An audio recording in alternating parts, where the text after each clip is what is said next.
और मैं समझता हूँ इस समय का सदुपयोग करते हुए सम्मान समारोह भी चलता रहे और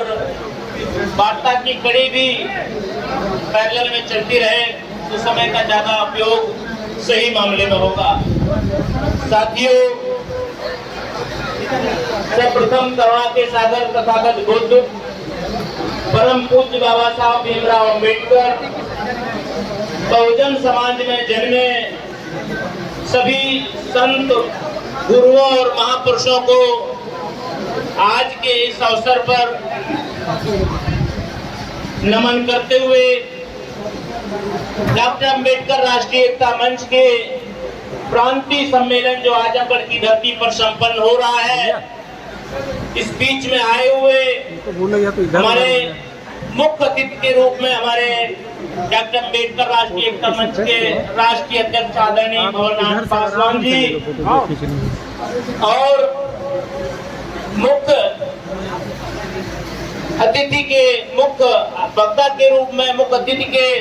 हमारे डॉक्टर अम्बेडकर राष्ट्रीय एकता मंच के राष्ट्रीय संरक्षक, सिर्फ संगठन की ही नहीं इस समाज के भी संरक्षक हैं। मैं मानता हूँ आदरणीय राम बहादुर साहब का बहुत बहुत हार्दिक अभिनंदन और सम्मान। मंच पे बैठे हुए सभी डॉक्टर अम्बेडकर राष्ट्रीय एकता मंच के पदाधिकारीगण, अगर हम नाम लेते हैं तो हमारे सभी सम्मानित साथी हैं, सभी का हम नाम ले सकते हैं, लेकिन समय की मजबूरी के कारण हम सभी का सामूहिक रूप से सम्मान करते हुए आजमगढ़ की टीम का बहुत बहुत आभार व्यक्त करते हुए मैं अपनी बात रखता हूँ। साथियों, पहला 2014 में हमने जब राष्ट्रीय अधिवेशन डॉक्टर अम्बेडकर राष्ट्रीय एकता मंच का लखनऊ में संपन्न किया, इसके बाद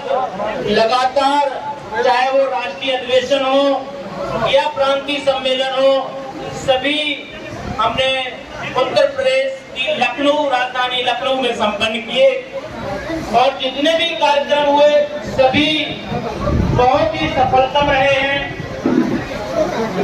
ये पहली बार लखनऊ के बाहर प्रांतीय सम्मेलन हुआ और उसकी बुनियाद जब हम आदरणीय अध्यक्ष जी भवरनाथ पासवान जी से चर्चा कर रहे थे कि हमको जब हमारा संगठन पूरे देश भर में है और उत्तर प्रदेश के सभी जिलों में सक्रिय है, तो हमारे जो कार्यकर्ता लोग हैं जिले के मंडल, उनकी भी अपनी चाहत होती है कि हम अपने प्रदेश में, अपने जिले में सभी साथियों का सम्मान और वरिष्ठ जो नेतृत्व कर रहे हैं, मार्गदर्शन कर रहे हैं, उनका हम सम्मान कर पाए। तो इसी कड़ी में ये जो जिम्मेदारी पूर्वांचल के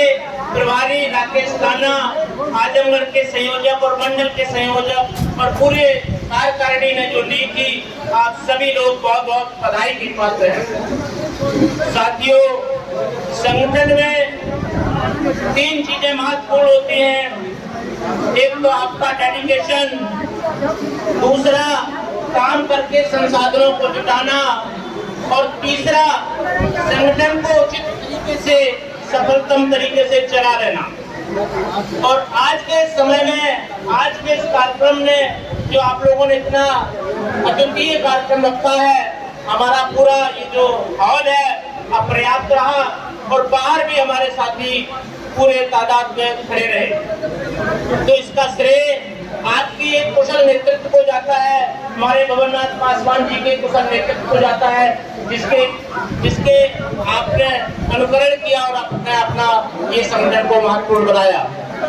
साथियों, मैं एक चीज आपको आज इस मौके पे जरूर बताता हूँ और अपने राष्ट्रीय अध्यक्ष जी से अपील करता हूँ कि आप लोग इतना तन मन धन से काम कर रहे हैं और मैं समझता हूँ आज का जो कार्यक्रम हुआ और पिछले 4-5 सालों से जो कार्यक्रम हो रहे हैं, हमारे कर्मचारी अधिकारियों की सहभागिता तो है ही, लेकिन जो साथी हमारे गांव में रहते हैं, छात्र हैं, किसान हैं और अन्य असंगठित क्षेत्रों में काम कर रहे हैं, वो बहुत बड़ी तादाद में संगठन को मजबूत बनाने का काम कर रहे हैं। अध्यक्ष जी, जैसा कि हम लोग जानते हैं और लोगों की अपेक्षाएं रहती हैं कि वो भी अपने अपने स्तर पर अपना कुछ और भागीदारी प्रभावी रूप से कर सकें, तो सभी की आकांक्षाएं हैं कि जब अभी प्रधानी का इलेक्शन होना है, टीडीसी पीडीसी का होना है और विधानसभाओं का होना है, तो सब लोग चाहते हैं, हमारे सक्रिय लोग चाहते हैं कि वो उसमें बढ़ चढ़ के हिस्सा लें। हम इस संगठन के माध्यम से अध्यक्ष जी से ये अनुरोध करना चाहता हूँ कि जो साथी अध्यक्ष जी, जो साथी आगामी आने वाले चुनावों में अपना प्रतिभाग करना चाहते हैं और संगठन का बैनर लेना चाहते हैं, संगठन का समर्थन लेना चाहते हैं, तो औपचारिक रूप से हमारे राष्ट्रीय अध्यक्ष जी से संपर्क करें और उनको बैनर दिया जाएगा इस संगठन का। और आप क्षेत्र में, विधानसभा में, पंचायत में जो भी चुनाव लड़ना चाहें लड़िए। हम ये अनुरोध करना चाह रहे हैं अध्यक्ष जी से, संरक्षक जी से, कि वो उनको अनुमान्य करें, उनको जो है नॉमिनेट करें अपने इस संगठन के माध्यम से कि वो टीम में प्रतिभाग कर सकें। ऐसी अनुरोध करते हैं तो हमारे लोगों की एक हिस्सेदारी बढ़ेगी सिस्टम में, एडमिनिस्ट्रेशन में, और उनको भी जो है अपने काम करने के लिए प्रभावशाली पद भी मिलेगा। ऐसी अपेक्षाओं के साथ में मैं सभी लोगों का एक बार पुनः अनुरोध करता हूँ, हमारी माताएं बहनें बीच में बैठी हैं, तमाम साथी जो हमारे बीच में है,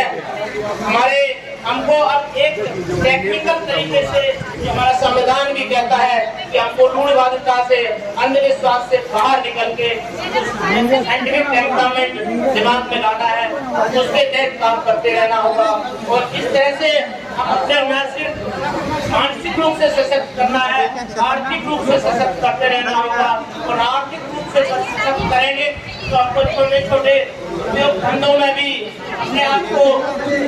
सक्रिय रखना होगा, तभी हमारा समाज बहुत ही आर्थिक रूप से पिछड़ा हुआ रहता है। लेकिन हम जानते हैं कि हमारा जो है आत्मबल इतना मजबूत होता है कि वो कुछ अगर ठान ले तो कुछ भी कर सकता है। इसलिए हम अपने सभी साथियों से अनुरोध करते हैं कि जिनको सिर्फ रोजगार के लिए, सरकारी नौकरियों के लिए पीछे मत पड़े, आप कोशिश करिए छोटे छोटे व्यवसाय करने की, आप अपने आप को आत्मनिर्भर कर पाएंगे। आपने अगर आत्मनिर्भर कर लिया, जरूर आप अपने आप को मजबूत करते हुए सत्ता के शिखर पे पहुंचने के लिए बहुत अहम योगदान कर सकते हैं। इन्हीं शब्दों के साथ मैं अपनी तरफ से 5000 रुपए का सहयोग दे रहा हूँ इस संगठन के आज के इस कार्यक्रम को करने के लिए। मैं गूगल पे से संगठन के अकाउंट में ट्रांसफर करूंगा, अभी करूंगा। और इसको आपको मैं बताना भी चाहता हूं, अभी 5 दिन पहले ही संगठन का इंटरनेट बैंकिंग और गूगल पे का QR कोड भी जनरेट हो गया है, लखनऊ में हम लोगों ने भी कर लिया है। तो वो भी आप लोगों को एक जो है मौजूद करा दिया जाएगा, जिससे आप लोगों का जो सहयोग देने का माध्यम है वो सरल हो जाए। इन शब्दों के साथ आप सभी लोगों का बहुत बहुत धन्यवाद। आपने संचालक महोदय ने हमको समय दिया बात करने के लिए, बहुत बहुत धन्यवाद। जय भीम, नमो बुद्धाय।